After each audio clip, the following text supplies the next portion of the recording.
Halo pemirsa dimanapun Anda semua berada, semoga semua dalam keadaan sehat, selamat dan tetap bersemangat. Jumpa lagi di informasi terkini perkembangan aktivitas vulkanik Gunung Merapi di perbatasan Jawa Tengah, Daerah Istimewa Yogyakarta. Semoga informasi yang saya bagikan ini bermanfaat untuk Anda dan kita semua. Selamat menyimak. Pemirsa, berikut ini saya sampaikan situasi terkini di sekitaran Gunung Merapi. Jadi cuaca secara umum sejak dini hari sampai menjelang sore Selasa 24 Agustus 2021 ini berawan tebal ya. Jadi secara visual puncak Gunung Merapi tidak bisa dipantau dari sektor manapun ya, berdasarkan juga pemantauan di CCTV Balai Penyelidikan dan Pengembangan Teknologi Kebencanaan Geologi atau BPTKG Yogyakarta. Ini badan geologi, dia masuk di badan geologi ini tidak tampak ya, jadi semua tertutup oleh awan, baik dari sektor Tunggularum, dari Babadan, dari Panguk di wilayah Umbul Harjo, dan kemudian juga dari Deles ini juga tidak tampak. Hampir semua berkeliling ini diselimuti oleh awan tebal. Nah, secara umum ya saya ringkaskan pada pemantauan pukul 00.00 sampai dengan pukul 12.00 waktu Indonesia Barat atau di periode 12 jam pertama pada Selasa ini kita baca kabar yang cukup mengembirakan, yaitu turunnya atau semakin turunnya aktivitas kegempaan guguran ya. Jadi biasanya ini dalam 12 jam pertama itu terjadi ratusan kali gempa guguran, tetapi pada periode 12 jam Selasa 24 Agustus 2021 ini hanya tercatat 87 ya, saya ulangi 87 gempa guguran ya.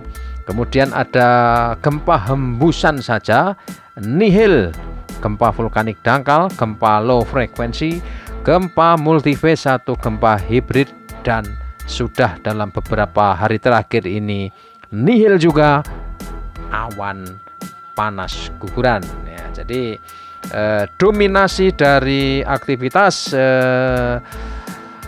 vulkanik Merapi ini memang hanya guguran ya. Ini juga selaras dengan informasi yang disampaikan 2 pekan lalu bahwa ini memang fase ekstrusi magma ya. Jadi fase sebelumnya intrusinya itu proses perjalanan magma dari dapur magma menuju ke permukaan ini sudah berakhir dan tinggal fase keluarnya magma, dan ini biasanya ditandai dengan guguran lava dan awan panas kadang-kadang ya.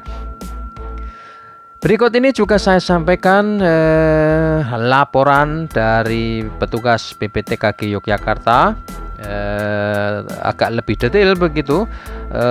Hasil pemantauan pada periode pukul 00 sampai 06.00 waktu Indonesia bagian Barat. Ini laporan disusun oleh Alswar Nurmanaji, AMD, ini petugas di PGM Kaliurang.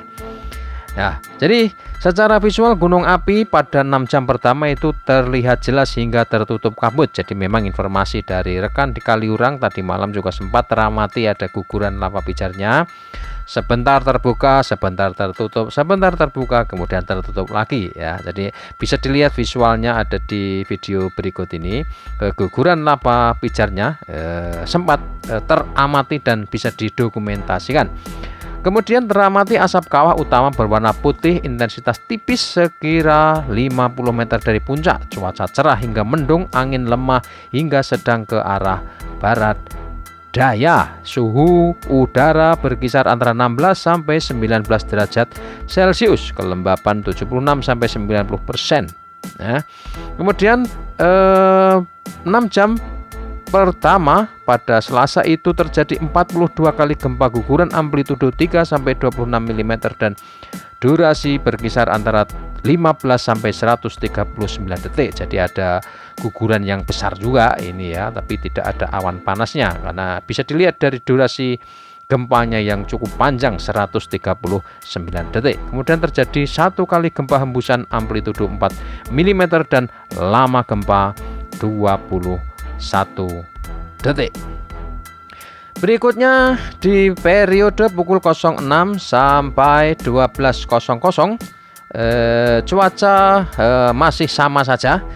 Ya, terlihat jelas hingga tertutup kabut 03. 03 ini berarti tertutup semuanya, teramati asap kawah utama berwarna putih, intensitas sedang hingga tebal, tinggi sekira 100 meter dari puncak. Cuaca cerah hingga berawan, angin lemah hingga sedang, bertiup ke arah utara, timur dan barat. Jadi berputar-putar ini ya, arahnya itu berubah-ubah ya.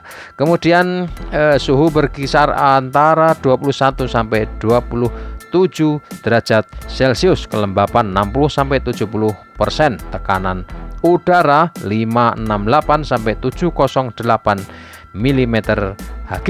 Kemudian data kegempaan terjadi 45 kali gempa guguran amplitudo 3 sampai 35 mm dan lama gempa 17 sampai 131 detik. Jadi lumayan panjang ini, durasi terpanjangnya 131 detik. Jadi kalau durasi lama ini berarti bisa menjangkau jarak lebih dari 1000 meter dari puncak, dan semuanya ini mengarah ke sektor barat daya gugurannya. Kemudian tercatat satu kali gempa hembusan amplitudo 9 mm dan lama gempa 15 detik ya. Berikutnya kita ada baiknya juga untuk melihat laporan secara umum pada hari sebelumnya. Nanti bisa kita bandingkan seberapa intens antara 23 Agustus dan 24 Agustus ya, berselang satu hari ya. Laporan atau data yang disusun pada 23 Agustus 2021 pukul 00 hingga 24.00 ini tercatat total ada 263 gempa guguran. Kemudian satu kali gempa hibrid atau fase banyak, 2 kali gempa tektonik jauh ini di luar Merapi ini ya. Kemudian 8 kali gempa hembusan ya. Lain-lain tidak ada catatan yang signifikan ya. Secara visual pengamatan guguran teramati 27 kali guguran lava jarak luncur antara 600 sampai 2000 meter ke arah barat daya. Ini biasanya atau umumnya ini trennya ini mengarah ke hulu kali Bebeng di wilayah Kecamatan Cerumbung, Kabupaten Magelang, Jawa Tengah.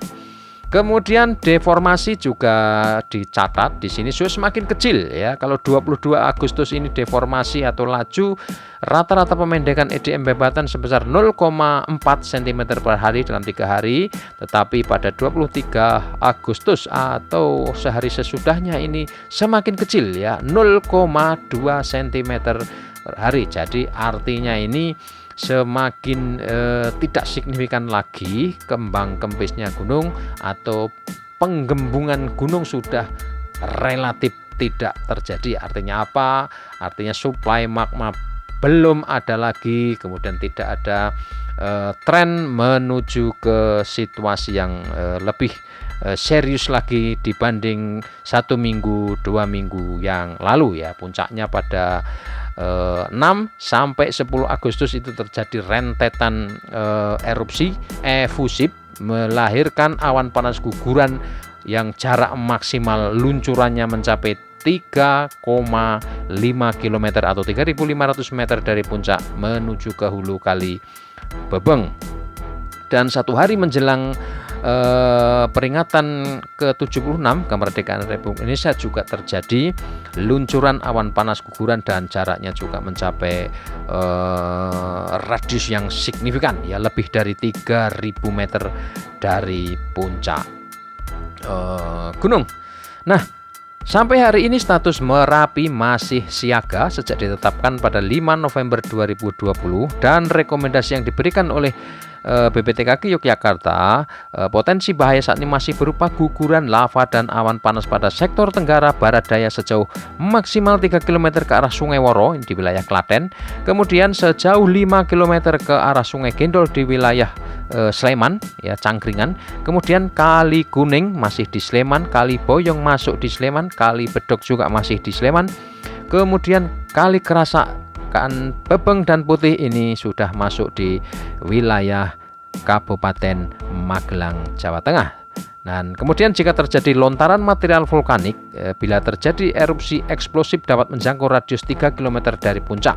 Nah, radius 3 km dari puncak ini memang tidak ada permukiman, ya. Mungkin kalau lahan pertanian ada, tetapi sudah sedikit sekali kalau 3 km. Tapi di radius di atas itu 5 km, ya, ini masih ada permukiman di sektor barat laut dan kemudian juga ladang-ladang pertanian serta titik-titik penambangan batu dan pasir, ya. Kemudian atas peringatan itu, maka rekomendasi berikutnya adalah masyarakat diminta untuk tidak melakukan kegiatan apapun di daerah potensi bahaya pada radius 5 km. Kemudian penambangan di alur sungai yang berhulu di Gunung Merapi dalam KRB 3 direkomendasikan untuk dihentikan. Ini masih ada beberapa tempat yang masih bertahan gitu, ya, orang menambang pasir dan batu, terutama di wilayah Klaten, wilayah Sleman, dan wilayah Kabupaten Magelang. Begitu juga kegiatan pariwisata di radius 5 km, ya, masih belum diperbolehkan. Nah, demikian para pemirsa dimanapun Anda berada, semoga informasi yang saya bagikan ini bermanfaat dan Anda tidak perlu khawatir, atau barangkali warga dari sekitar Gunung Merapi yang ada di tanah rantau ini tidak perlu khawatir, ya. Justru ini data-data yang dirilis setiap hari oleh BPTKG ini menunjukkan penurunan yang semakin signifikan, dan kita berharap supaya aktivitas Merapi kembali ke titik aman, ya. Aman itu artinya, ya, kalau statusnya waspada akan lebih baik lagi daripada sekarang ini status siaga. Tetapi kenyataannya memang guguran material atau lava itu masih terus berlangsung, sehingga tidak mungkin atau tidak terelakkan bagi kita untuk tidak mematuhi rekomendasi yang disampaikan oleh BPTKG dan juga imbauan dari pemerintah daerah setempat. Demikian informasi saya sampaikan, semoga bermanfaat dan salam tangguh. Dadah. Sampai jumpa di edisi berikutnya. Jangan lupa like, komen, dan subscribe.